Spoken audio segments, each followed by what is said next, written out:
luas jening lagi telus. Bumi Sabah kaya dengan sumber alam dan warisan. Kita mengembara ke bahagian utara Sabah, ke sebuah bandar yang terkenal dengan etnik Rumus. Di sini juga terdapat beberapa pantai yang boleh dikatakan antara terindah di Sabah. Saya Hasif Nur dan inilah Fascinating Sabah.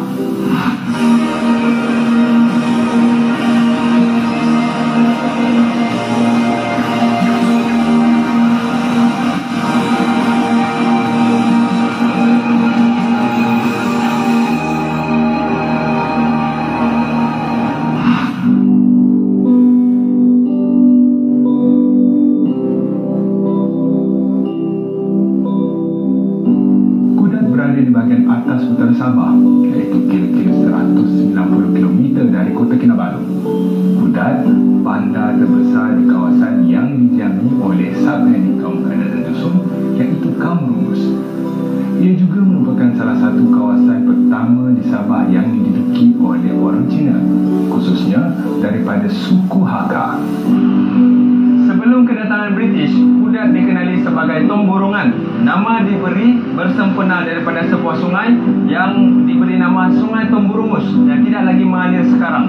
Kaum Rumus adalah penduduk asal Kudat yang tinggal di komuniti rumah panjang di kawasan pedalaman. Mereka tinggal jauh daripada pesisiran pantai untuk mengelakkan daripada serangan lanun. Franz Wittig, seorang penjelajah yang bekerja di syarikat berpiagam Borneo Utara British, telah menemui minyak kira-kira 26 km dari lokasi bandar Kudat sekarang. Ini dikatakan adalah sebab syarikat berpiagam Borneo Utara British memilih Kudat sebagai penempatan pertama mereka. Pada 7 Disember 1881, bandar Kudat telah dibuka secara rasmi. Pihak SUB turut menandatangani perjanjian damai dengan Temenggu Kurantun, penghulu kaum Rumus, dan Datuk Harun, ketua masyarakat Islam di Kudat ketika itu. Kudat merupakan lokasi di mana terletaknya padang golf yang pertama di Sabah. Sebuah padang golf dengan 9 lubang seluas 3,075 km persegi telah siap dibina pada tahun 1906 oleh pegawai kolonial British.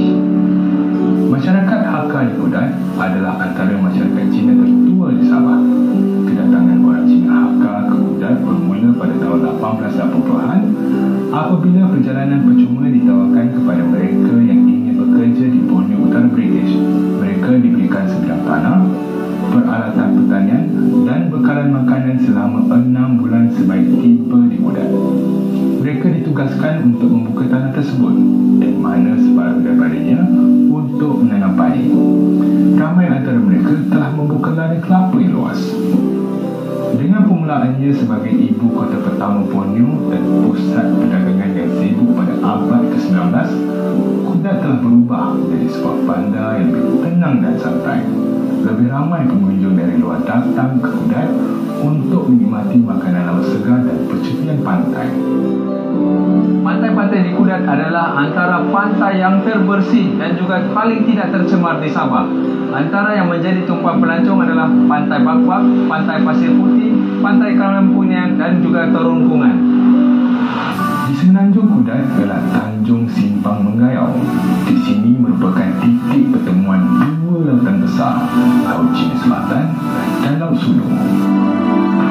Kawasan ini dikenali sebagai The Tip of Borneo. Kawasan ini merupakan kawasan yang terbaik untuk menyaksikan panorama yang indah sewaktu terbitnya matahari dan juga terbenamnya matahari di Kudat. Bagi yang memandu, terdapat tempat letak kenderaan yang luas dari pintu masuk hingga ke penghujung taman.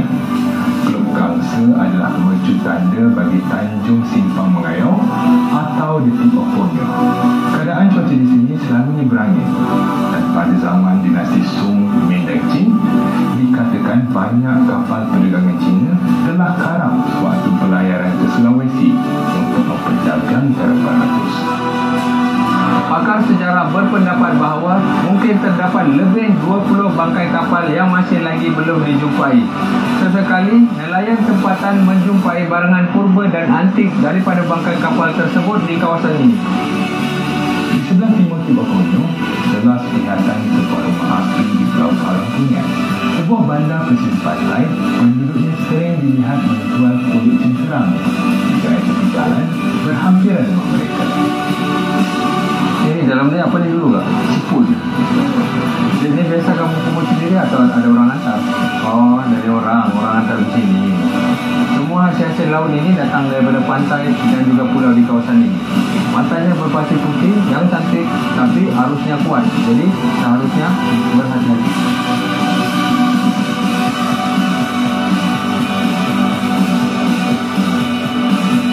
Ini baru permulaan pengembaraan kita di Kudat. Itu pun sudah banyak yang kita ketahui. Dari segi sejarah, penduduk, tempat-tempat cantik lagi menarik.